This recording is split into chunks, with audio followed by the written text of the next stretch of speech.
Hello and welcome back to the channel. Today we're going to talk about Squid Game. I've watched it, everybody's watched it, almost everybody's watched it, their grandmother's grandmother watched it, yes, from the grave, that's how popular this show is. I love horror. I don't know if you know this, but I love horror and thriller, and I love death game things because I didn't get loved enough as a child, so there's something wrong with me. But anyway, when this came out, I had to watch it, obviously. And I thought about this. Other deaf people thought about this too. Is Squid Game deaf friendly or disabled in general friendly? So I thought it would be fun to go through each game and just briefly discuss stuff. Why not? Oh yeah, welcome to another episode of Film Fridays. Let's go. So the first game that we have here is like the pre-game, which is call it Dakji. If Gongyu was sitting right beside me, I would just be staring at him because he's too beautiful to communicate with. I don't even know what I would say because I would be afraid of saying something really silly, and that man's too attractive to have a conversation with, okay? I'm too shy for that. No, but really, so basically with this game, you take a tile and you throw it down really hard and you're trying to flip it, right? It's similar to America's Pog, which I've never played that either. This game has nothing to do with being deaf, but as someone with chronic pain, fatigue, and carpal tunnel syndrome, I don't know, would I have the strength to really make it flip? I don't know, but I'd probably injure my wrist doing it. So, possible? Yeah. Do I want to though? No. Because that's how we got here in the first place. Then you have the official games being started. Red light, green light. I did play this as a kid. Back in the day. Better hearing and all than I have now. It was doable. Way back when. But now, I'd get shot. I would get shot very quickly, because how in the world am I supposed to know when that doll is done? Because she says it before she turns her head. So, I'm screwed. Also, I get tired very quickly running now. So, I'd still be screwed, but I think I'd be more screwed playing this game deaf than playing this game with chronic pain and fatigue, because I don't know what's gonna happen. I don't think they're gonna have any, flashing lights to let me know. It's all audio based.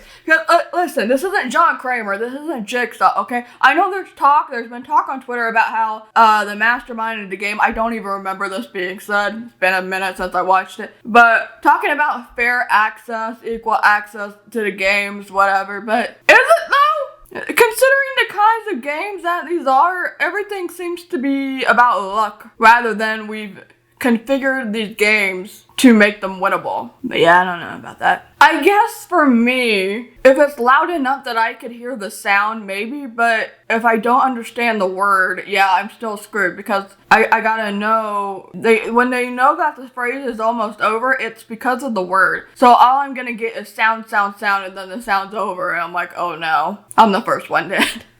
Yay! The second game being Honeycomb, where there's a sweet in a container and there's a shape in the middle and you have a little needle and you get the shape out. Possibly. Has nothing to do with my deafness, so I don't have to worry about that, except for when it comes to listening to the instructions, maybe. See, John Kramer would probably show up with an ASL interpreter or caption video or something, but I don't know if Frontman would. Doable, might be some wrist pain or something at the end of the day, but I don't think it would be too difficult. Would I get it done in the time frame? I don't know about that, but at least I know that I could actually physically do it. Third game was Tug of War. I did a lot of Tug of War as a kid, elementary school, we did Tug of War a lot. I don't know how good I was at it though. My strength, I don't know about that.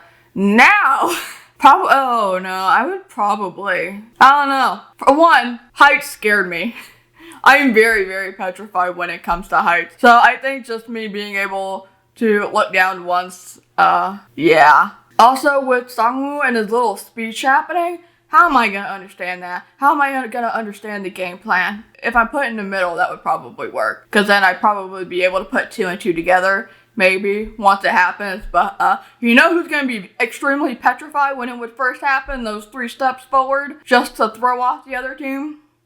Yeah, I don't know about that. Round 4 is Marbles. That might be one of the more easier games to win, because you get to choose your own game. So it really all depends on what kind of game. So yeah, I don't really see too much of a problem there. Although it's gonna suck when when your partner gets killed. I hated that episode so much. It was a great episode, but I hated it. If you've watched it, you probably know why. I think a lot of us have come together to talk about how much we love but also hate the episode. I'm so sad. Round 5 is the glass stepping stone. You gotta figure out which tile is good and isn't going to make you fall through and make it go splat.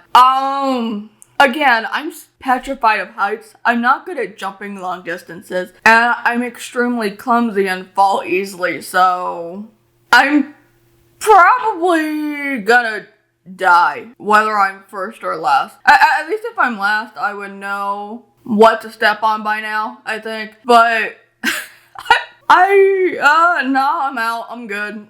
I'll see you somewhere else because I don't know. I'm petrified. I would probably be the one who gets pushed off by that one guy because we're too petrified to move. And then you have the very last game, the Squid Game. Possibly? I mean, when I was a kid, I fought a lot with the neighborhood kids. Mostly just one of them, but one in particular. But, you know, it was a semi-regular thing for me, so I have a pretty good grip on being on offense and being on defense. Although, being on one foot, if I'm on offense, I have to be on one foot for a while. And I'm not very good at being on one foot, so I don't know about that. Being on 2 feet, though, I would be very... Well, like I said, I'm clumsy now. I'm a little bit more clumsy now because of my body, you know, the disabled part. But I'd have a very good chance of being on the defense more than on the offense. But if I got to be on my own 2 feet for offense, I'd be pretty good at offense. I'd like to think so. Wow, only one game really depends on your hearing, doesn't it? Well, then I guess this topic is more of a Squid Game, just disabled and general friendly. Which makes me wonder, if they had deaf people, disabled people in general, you know, blind people, wheelchair users, etc., etc. The games don't seem to be set up in the same way that John Kramer from Saw would set things up. Like, he believes in giving everyone a fair chance. More on that later when I eventually make the video at some point. I keep planning on it, I really do. Hopefully for this month.